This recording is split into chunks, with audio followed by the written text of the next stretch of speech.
tuhagabira abamenyeshamakuru b'abarundi ntitwandike na rimwe ntituvuge ikintu na rimwe tutatohoje.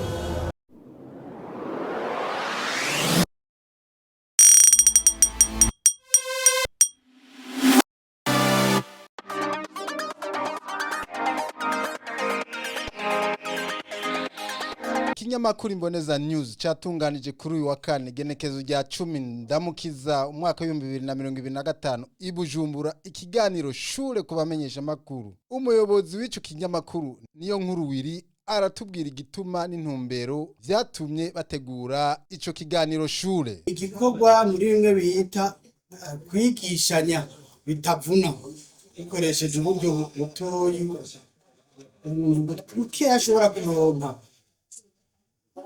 Nivyo rero mu kinyamakuru Imboneza News twagitunganije mu ntumbero yuko twama tugerageza iyo habonetse uburyo bukeyi tukajamwe n'abandi bamenyesha makuru kugira ngo dusubire tuze turibukanya by'umwuga wo kumenyesha makuru. Umuhinga mu vyo kumenyesha makuru Jacques Bukuru mu cigwa ciwe avuga ati bamenyesha makuru mumenye ko mufise integerezo kuba bumviriza n'ababasoma mutababwiye inkuru zo zitohojwe neza kandi zibigisha zikongera zikabateza imbere mwoba mubahemukiye. Ati rimwirinde rero gutanga inkuru mushaka kunezereza uyu cankuriya kubera kumbure inyungu mwoba mubitezeko kandi mubona ko zishobora guhungabanya imitima y'ababumviriza n'ababasoma bigashobora no guhungabanya iterambere canke umutekano w'abana bariya. Ati mube magabo rero mwirinde gushikuza mutange inkuru mwize mwatohoje kandi mwakoze neza nk'uko amategeko y'umwuga abisaba. Ati ivyo muvyitwararike cyane mu bihe bikomeye nk'ibi vy'amatora yimirije mu Burundi. Ati mwirinde gutanga inkuru mutazi inkomoko canke mugomba gucafuza umuntu canke ahantu kanaka. Ati nimukunda umwuga mwirinde kuba abacangero nico kizobaha iteka. Amenyesha makuru cyane b'abarundi bogaba mu gihe tugomba twinjire mu gihe c'amatora n'abantu benshi bakunda gutanga amakuru adatohoje. Amumenyesha makuru avuza kugira amagabo kugira ngo birabe tuhagabira abamenyesha makuru b'abarundi ntitwandike na rimwe ntituvuge ikintu na rimwe tutatohoje.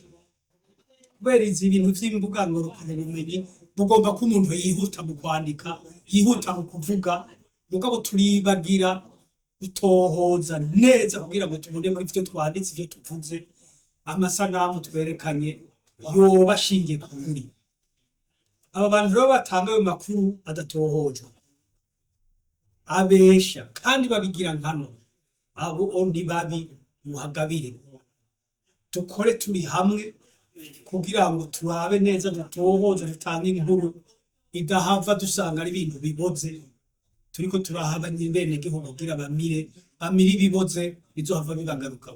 Abamenyesha makuru bakaba basabwe kugira urunani bafashanye nayo ngo abafasha muri ico gisata harimo na leta ngo botanga agacumu kubumwe kugira ngo amaradiyo n'ibimenyesha makuru bikore neza akazi kavyo kubw'iterambere ry'imitima n'iry'igihugu. Tubibutse ko ikinyamakuru Imboneza News cyama catunganije igikorwa nk'ico.